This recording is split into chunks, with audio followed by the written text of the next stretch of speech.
Hello দর্শক বন্ধু, সবাই কেমন আছেন? আশা করি ভালো আছেন। স্বাধীনতার পর থেকে ভারতকে নেতৃত্ব দিয়েছেন যারা, চলুন এক নজরে দেখে নিই ভারতের সকল প্রধানমন্ত্রী ও তাদের শাসনকাল।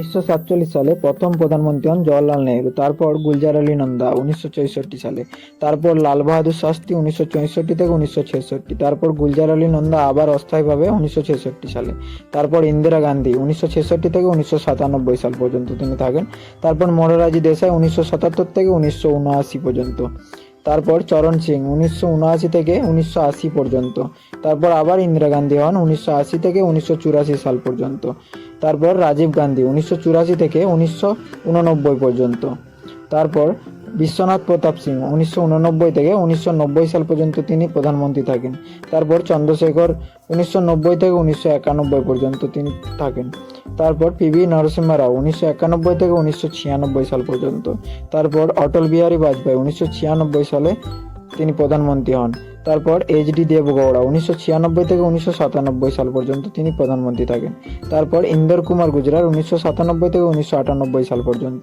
তারপর মনমোহন সিং 2004 থেকে 2014, তারপর 2014-তে নির্বাচিত হয়ে প্রধানমন্ত্রী হন নরেন্দ্র দামোদর দাস মোদী। তখন থেকে আমাদের বর্তমান প্রধানমন্ত্রী ইনি।